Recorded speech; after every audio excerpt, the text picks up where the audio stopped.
Welcome to History 111, Lecture 11, The Turning Point. The French and Indian War is generally regarded as a turning point in American history because of how this changes British policy towards the colonies, and a number of major disputes emerge right at the war's end. First was the cost of the wars with France, and the taxes that were needed to pay for that war. Britain is going to put in a number of taxes during this time, and that's because they're so far in debt. What we have is simply this. Britain in 1753 spent about £6 million a year. In 1763, 10 years later, Britain owes £132 million, so you can imagine what kind of crippling debt they're looking at. In addition, they have a need to appease what they refer to as the Western Indians. They have a very strong tradition of local government in America that's running contrary to a lot of what Britain is trying to do. At the same time, they have the growing role of Parliament in Britain convoluting their own politics. And all in all, this comes down to the colonists are really irritated with the rules of the empire and the way they're being applied within North America. And to make matters worse, within the Great Lakes region, a number of Native American nations decide to rebel, and they're fighting over grievances about British policy and the application of existing treaties, some of which are fairly recent and signed during the French and Indian War. But the major consequence of this rebellion that goes on for about a year is that there's more troops coming into the Americas, and Britain has to expand its defensive commitments to North America. That's going to also mean higher military costs and more things that are going to upset the colonists in the long run. Now, around that same time is a proclamation of 1763. Now, this is not a direct consequence of Pontiac's rebellion, although it does involve many of the same issues. And this is a British government order that is intended to prevent further problems with what they call the Western Indians. And what the proclamation of 1763 does is it forbids colonists to move west of the Appalachian Mountains, and that's going to halt migration west. Now, that's going to, on the one hand, anger many colonists who thought that all of that land that had been won from France should be open to immediate settlement and should be there for their use. On the other hand, that's going to help lower tensions with Native American nations and help Britain try to dial back the military commitment it needs to be making in North America. Because remember, this is at a time when Britain is very, very broke.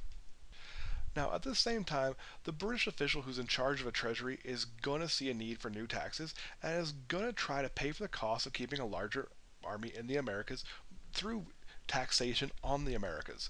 And so in 1764, a number of tariffs or taxes on imports and exports are put in place, and they involve sugar, wine, coffee, and other luxuries. And there's some protests of that. But what really gets people riled up is what's called the Stamp Act. And that is an added tax that they come in with that requires colonists to purchase special stamps for use on legal documents and newspapers. These steps that Greenville took were not popular, and there's a number of things that colonists did to oppose these. First and foremost was smuggling, and British soldiers and customs agents really had to step it up at this time period to deal with this. And one of the things they started doing was getting legal orders called writs of assistance that permitted British soldiers and customs agents to search any home for evidence of smuggling. And American colonial lawyers start arguing more and more that these searches were violations of fundamental English rights. With regards to the Stamp Act, the approach was a little bit different.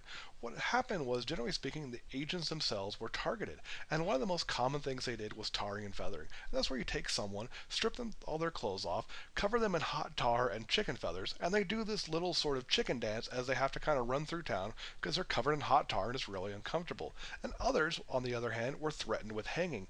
And all this violence towards the Stamp Act agents led to most of them resigning by the end of 1765. Parliament starts crying about mob violence in the Americas, and the British Whig Party back home starts arguing that if Britain pushes the colonies too far, they might revolt. So the whole issue of how do you keep the colonies in line starts to become divisive back in Britain itself. The longer this goes on, however, the more efforts the colonists take to come together, and committees of correspondence form, and these are men who oppose these new taxes, and they're going to be sending letters to other colonial leaders, urging them to engage in various protests. They're going to write pamphlets, newspaper articles, put up posters, and try to get a well-organized committee to manage this campaign against all these new taxes. It is important to note, though, that organized protests, the types of things that Britain is doing at this point, are really something that happens in the towns and the cities. The countryside makes less use of legal documents, they have less direct contact with tariffs and so on, so their type of thing really happens when the tax collectors come to town, and it's not organized or sustained. A key event is what happens to Thomas Hutchinson.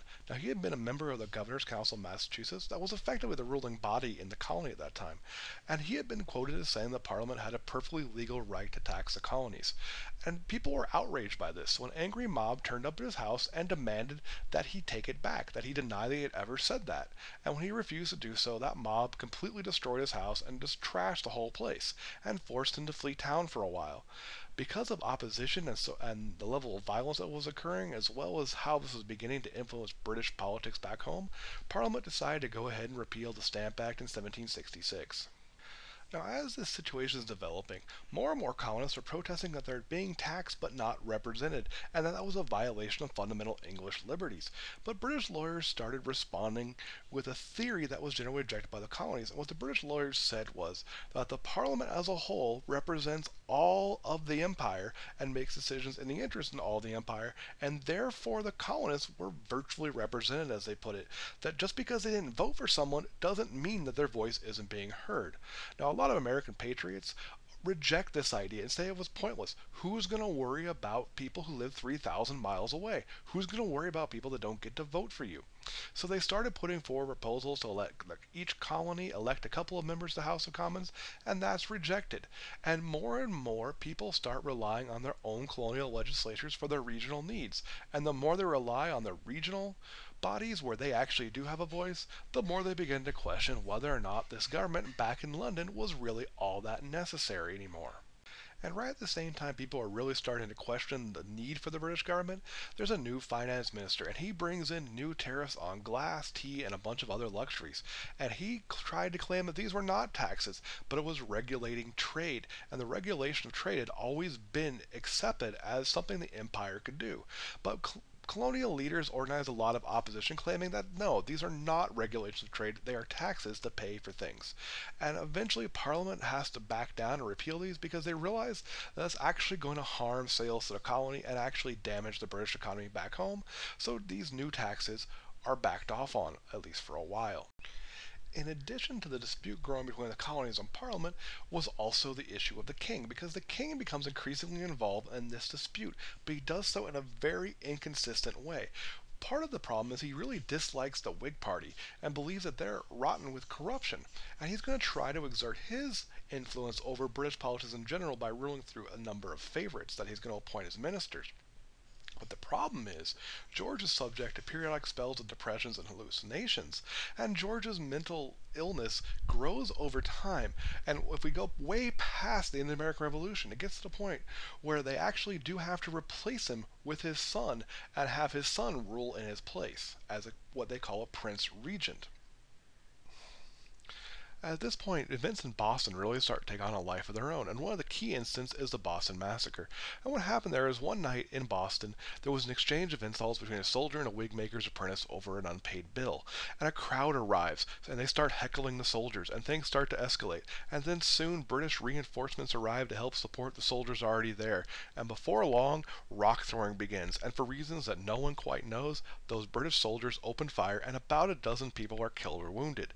Now, Patriot propaganda makes really heavy use of biased articles and drawings to really just drive colonial opinion against Britain. Now, those soldiers are tried, and a later U.S. President, John Adams, in fact defends them on the basis that everyone should receive a fair trial, even these British soldiers. The Boston Tea Party happens not too long after, and that's a protest in which people dump tons of tea into the harbor to protest a new tax. And in response, the coercive acts are passed in England. Now, both King George and Parliament were furious about this. A lot of them had invested in the East India Company that owned the tea, and this was a major financial loss for them. So the Crown orders that the port of Boston be closed until the tea was paid for and the perpetrators punished, and that's going to cause a lot of financial hardship throughout Massachusetts and New England. The king is also going to order more and more troops to Boston and appoint a British general to be the new governor of Massachusetts colonies, and that governor has been given a lot of wide powers to appoint sheriffs and juries and in effect bring about something akin to martial law within this colony. Now, in response to these types of things, new militia groups begin to develop in many colonies, and in particular Massachusetts. And these new militia units are pledged to gather within minutes, and this leads to their nickname of being Minutemen. And they're there to resist what they see as British tyranny on a moment's notice. Now, at this same time, a Continental Congress convenes to decide how to respond to the coercive acts. Some in New England want independence, but most people throughout the colonies decide that they just want to try to convince England to respect the colonists' civil liberties. And they come together and decide on what's called the Olive Branch Petition. They're going to spell out colonial grievances and ask the king to restore those civil liberties. But while that's all going on, fighting begins. And what we need to understand is, at this time, there is a huge gulf between the common person who's actually fighting against the British and the political leadership. They don't see eye to eye, they don't have different goals, and more importantly, the political leadership is not in control of the movement at this point, because this is really something that happens on the ground. This is not an action by the Continental Congress, this is an action by everyday colonists. So what's the big idea? French and Indian War opens up a debate about the role of the colonies within the empire. The colonists want civil liberties to be respected. That's their main thing at this point. It's a mistake to think that they're asking for independence at this stage. England, on the other hand, wants the colonists to pull their weight as they see it.